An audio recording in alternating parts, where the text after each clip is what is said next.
ಇನ್ನು ಮತಯಂತ್ರ ಹಾಗೆ ಮತಪತ್ರದ ಚರ್ಚೆ ರಾಜ್ಯ ರಾಜಕಾರಣದಲ್ಲಿ ಗರಿಗೆದರಿದೆ. ನಾಯಕರುಗಳ ನಡುವೆ ಮಾತಿನ ಯುದ್ಧ ಕೂಡ ಜೋರಾಗಿ ನಡೀತಾ ಇದೆ. ಸಿದ್ದರಾಮಯ್ಯನವರೇ ರಾಹುಲ್ ಗಾಂಧಿ ಮಾತನ್ನ ಕೇಳಬೇಡಿ ಅಂತ ಪ್ರಹ್ಲಾದ್ ಜೋಶಿ ಹೇಳ್ತಾ ಇದ್ರೆ, ನಿಮಗೆ ಯಾಕೆ ಭಯ ಅಂತ ಮರುಪ್ರಶ್ನೆ ಹಾಕ್ತಾ ಇದ್ದಾರೆ ಸಿಎಂ. ಇನ್ನು ಡಿಸಿಎಂ ಡಿಕೆ ಶಿವಕುಮಾರ್ ಅಂತೂ ballot is stronger than bullet ಅಂತ ಹೇಳ್ತಿದ್ದಾರೆ.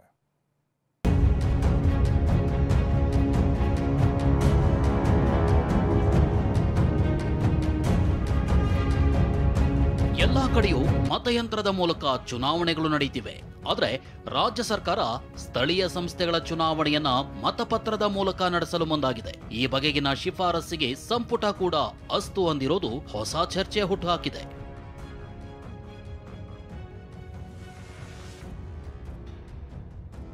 ಲೋಕಸಭೆ ವಿಪಕ್ಷ ನಾಯಕ ರಾಹುಲ್ ಗಾಂಧಿ ಈಗಾಗಲೇ ಮತಗಳ್ಳತನ ವಿರುದ್ಧ ಹೋರಾಟ ಮಾಡ್ತಿದ್ದಾರೆ. ರಾಜ್ಯ ಸರ್ಕಾರದ ನಿರ್ಧಾರವನ್ನ ಸಿಎಂ ಸಮರ್ಥಿಸಿಕೊಂಡಿದ್ದು ಕೂಡ ಹೀಗೇನೆ. ಆದ್ರೆ ಟಿವಿ9 ಜೊತೆ ಮಾತನಾಡಿದ ಕೇಂದ್ರ ಸಚಿವ ಪ್ರಹ್ಲಾದ್ ಜೋಶಿ ಈ ನಡೆಯನ್ನ ಟೀಕಿಸಿದ್ದಾರೆ.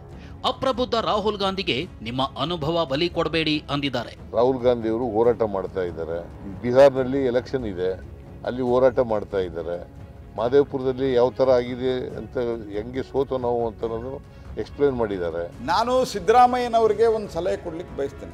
ರಾಹುಲ್ ಗಾಂಧಿಯ ಅಪ್ರಬುದ್ಧತೆಗೆ ನಿಮ್ಮ ಒಂದು ಇಷ್ಟು ದಿವಸದ ಅನುಭವವನ್ನು ಬಲಿ ಕೊಡಬೇಡ್ರಿ. ರಾಹುಲ್ ಗಾಂಧಿ ಒಬ್ಬ ಪಾರ್ಟ್ ಟೈಮ್ ಅಪ್ರಬುದ್ಧ ನಾಯಕ. ಅವರನ್ನ ನೀವು ಮೆಚ್ಚಿಸಲಿಕ್ಕೆ ಈ ಲೆವೆಲ್ಗೆ ನೀವು ಇಳಿಯುವುದಲ್ಲ. ನೀವು ಒರಿಜಿನಲ್ ಕಾಂಗ್ರೆಸ್ ಅಲ್ಲ ಸಿದ್ದರಾಮಯ್ಯನವರ. Why they are afraid of ballot paper.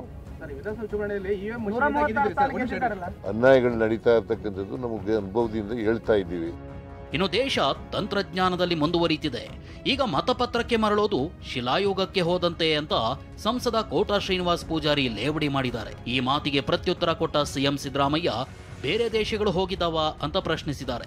Bharat ತಂತ್ರಜ್ಞಾನದಲ್ಲಿ ಜಗತ್ತಲ್ಲಿ ಮುಂದುವರಿತಿರುವ ಸಂದರ್ಭದಲ್ಲಿ ಮತ್ತೆ ಶಿಲಾಯುಗಕ್ಕೆ ಮರಳುವಂತ ಒಂದು ವ್ಯವಸ್ಥೆಗೆ ಕೈಕಿದೆ ಸರ್ಕಾರ ಅಂತ ಅನ್ಲೇಬೇಕಾಗಿದೆ. ಬೇರೆ ದೇಶಗಳೆಲ್ಲ ಹೋಗಿದಾವಲ್ಲ, ಅವೆಲ್ಲ ಶಿಲಾಯುಗಕ್ಕೆ ಹೋಗಿದಾವ. ಅಮೆರಿಕ ಹೋಗಿದೆ, ಬೇರೆ ಅಡ್ವಾನ್ಸ್ಡ್ ಕಂಟ್ರಿಗಳೆಲ್ಲ ಹೋಗಿದಾವಲ್ಲ, ಅವೆಲ್ಲ ಶಿಲಾಯುಗಕ್ಕೆ ಕೊಟ್ಟೋದ್ವಾ. ಇನ್ನು DCM DK ballot is stronger than bullet ಅಂತ ಕೊಪ್ಪಳದಲ್ಲಿ ಹೇಳಿಕೆ ಕೊಟ್ಟಿದ್ದಾರೆ. Ballot is more stronger than bullet. ಅವ್ರಿಗೆ ಯಾಕೆ ಅನುಮಾನ ಅಂತ ಫಸ್ಟ್ ಹೇಳಿ. ಈ ಎಲ್ಲಾ ಬೆಳವಣಿಗೆಗಳ ನಡುವೆ ಕೇಂದ್ರ ಚುನಾವಣಾ ಆಯೋಗ ಸಭೆಯೊಂದನ್ನು ಕರೆದಿದೆ. ಎಲ್ಲಾ ರಾಜ್ಯದ ಚುನಾವಣಾ ಆಯೋಗಗಳಿಗೆ ಬುಲಾವ್ ಕೊಟ್ಟಿದೆ. ಇದೇ ತಿಂಗಳು 10ನೇ ತಾರೀಕು ದೆಹಲಿಯಲ್ಲಿ ಸಭೆ ನಡೆಸಲಿದೆ. ಅನಿಲ್ ಜೊತೆ ಹರೀಶ್, ಟಿವಿ9 ಬೆಂಗಳೂರು.